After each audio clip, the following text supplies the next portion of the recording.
Across the sands of ancient Egypt, powerful words shaped destiny, words believed to open the gates of paradise, protect the soul, and command the gods themselves. These were the spells of the Egyptian Book of the Dead. But who wrote them? How were they crafted? What rituals surrounded their creation? And why did Egyptians believe that writing was, in itself, a form of magic? In today's episode, we journey behind the veil, into the workshops, temples, and secret chambers where scribes prepared the sacred spells. This is episode 3, How the Spells Were Written, Scribes, Ink and Sacred Rituals. Let's begin. Who were the scribes? To understand the Book of the Dead, we must first meet the people who wrote it, the scribes. Scribes were not ordinary workers. They were elite scholars trained from childhood. Their responsibilities included writing temple documents, recording taxes, copying royal decrees, inscribing tomb walls, and most importantly, crafting sacred texts. A young boy chosen to be a scribe would train for years, memorizing symbols, learning mathematics, astronomy, theology, and the sacred language Medu Neter, the words of the gods. To the Egyptians, writing was not a human invention. It was believed to be a divine gift from Thoth, the god of writing, wisdom, and balance. To write was to channel a god. To copy a spell was to activate its power.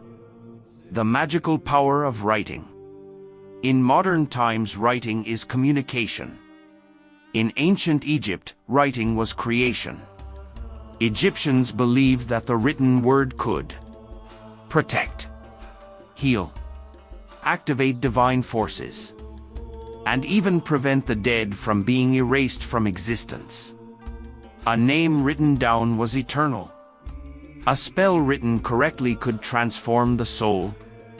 A mistake, however, an incorrect symbol, a missing stroke, could weaken or even disrupt the magic. This is why the Book of the Dead scrolls were crafted with so much care. Every symbol had to be precise. Every line had meaning. Every spell had power. Where were the spells written? Scribes did not simply sit anywhere and begin writing. Most Book of the Dead manuscripts were created in dedicated writing rooms within temples or workshop centers. Depending on the era, some scrolls were made in temple scriptoriums, some in artisan workshops of Deir el-Medina, some in private homes of professional scribes. The environment mattered because it had to be spiritually pure. Before writing, the room was cleaned. Incense was burned. Offerings were made. And the scribe often recited short invocations to Thoth. This was not just art. It was ritual work. Materials: papyrus, ink and brushes. Papyrus was the ancient equivalent of today's paper. It was made from the papyrus plant harvested from marshes along the Nile. The process included cutting the stem into thin strips, laying the strips in cross layers, pressing them together, drying them in the sun, polishing with stones or shells.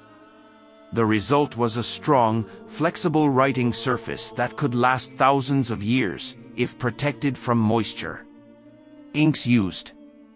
Egyptian inks were made from natural materials: black ink, soot, gum, and water. Red ink, red ochre, iron oxide. Red ink had special significance. It was used for the names of dangerous gods, titles, warnings, magical emphasis. Black ink transmitted meaning. Red ink transmitted power. Brushes/reed pens. Scribes wrote using callum-like reed brushes. Soft-tipped reeds, cut at an angle, dipped into the ink. These produced thick and thin strokes, making hieroglyphs elegant and dynamic. The structure of a scroll. A typical Book of the Dead scroll could be 3 meters long, 10 meters long, or in royal cases, over 20 meters. The scroll was divided into sections. Opening prayers. Spells for protection. Transformation spells. Journey through the underworld. Judgment before Osiris. Spells for entering the field of reeds. Each section had text, illustrations, vignettes, symbolic borders. Some scrolls were personalized with the name of the deceased. Others were standard version scrolls sold in markets and filled in later. Scribes and priests working together. Although scribes wrote the text, priests supervised the spiritual correctness. Priests ensured rituals were done. The deceased's name was correct. The spells matched the person's social status. Protective symbols were appropriate. Sometimes priests would dictate or request specific spells to be added. In burial rituals, priests would read directly from the scroll the scribe produced. Rituals performed during writing. Before writing, scribes purified themselves. Washing with natron. Abstaining from certain foods. Avoiding anger or impurity. Wearing clean linen. Invoking Thoth. Scribes often whispered, "May Thoth guide my hand." Consecration of ink. Ink was occasionally blessed by priests. Some scrolls even mention the ink itself carries protection. Writing the name. Writing the name of the deceased was sacred. It was often accompanied by incense and prayers because the name was believed to bind the soul to immortality. Vignettes, the magical art. Pictures in the Book of the Dead were not illustrations, they were magical devices. Egyptians believed images could function like spells. Common vignettes included the weighing of the heart, the deceased before Osiris, protective deities, scenes of the soul transforming into a bird. Artists and scribes sometimes worked side by side. One drawing, the other writing. Final blessing and activation. When the scroll was complete, priests performed a ritual activation known as opening of the mouth or awakening the words. This ensured the spells were spiritually alive. Only then could the scroll be placed in the coffin. And so, each Book of the Dead scroll was more than writing. It was a magical instrument. Carefully crafted, ritually purified, and powered by divine words that the Egyptians believed could open eternity. In Episode 4, we will explore the most important spells in the entire text.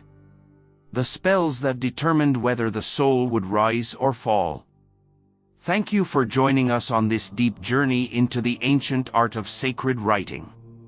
This is Elf, exploring the unexplained, the cultural, and the keys to success. Don't forget to subscribe and hit that bell. See you in the next one.